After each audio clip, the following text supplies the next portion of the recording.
മലയാളികളെല്ലാം ആവേശത്തിലാക്കിക്കൊണ്ട് നമ്മുടെ ആവേശം ഇങ്ങനെ തകർത്തുകൊണ്ടിരിക്കുകയാണ് കേട്ടോ. രക്ഷയില്ല മച്ചാന്മാരെ.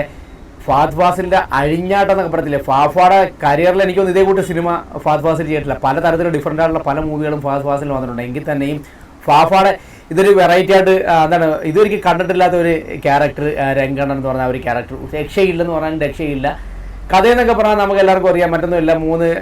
ഇത് ഒരു ബാംഗ്ലൂർ ബേസ് സ്റ്റോറിയാണ്. നമുക്ക് എല്ലാവർക്കും അറിയാം. ഇതിന് ജിത്തു മാധവൻ്റെ ആദ്യത്തെ പടം എന്ന് പറഞ്ഞാൽ രോമാഞ്ചം എന്ന് വെച്ചാൽ നമുക്ക് രോമാഞ്ചമായിരുന്നെങ്കിൽ നമുക്ക് ആവേശം എന്ന് പറഞ്ഞാൽ ആവേശമാണ്.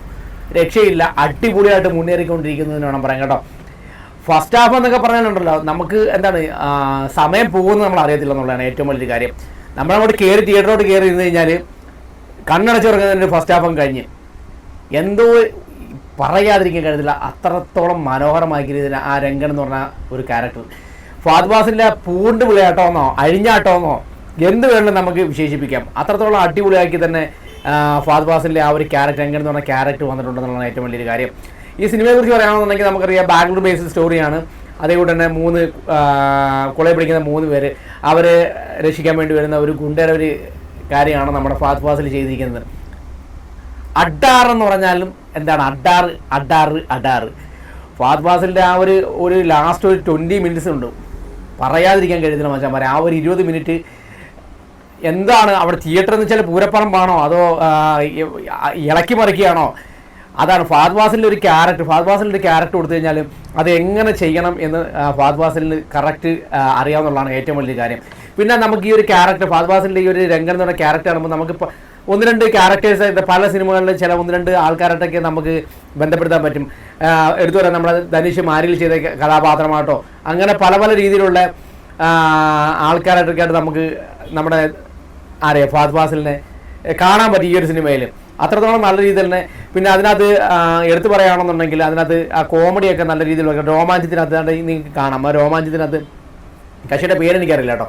അടിപൊളിയായിട്ട് തന്നെ കക്ഷിയിലൂടെയാണ് ഈ കോമഡിയും കാര്യങ്ങളെല്ലാം വർക്കൗട്ടാകുന്നത്. പിന്നെ ബാക്ക്ഗ്രൗണ്ട് സ്കോറിങ്ങും അതേ കൂട്ട് തന്നെ തിയേറ്ററിൽ നിറഞ്ഞു നിൽക്കുന്ന രീതിയാണ് നമുക്ക് ആ ഒരു സിനിമ കാണാൻ കഴിയുന്നത്.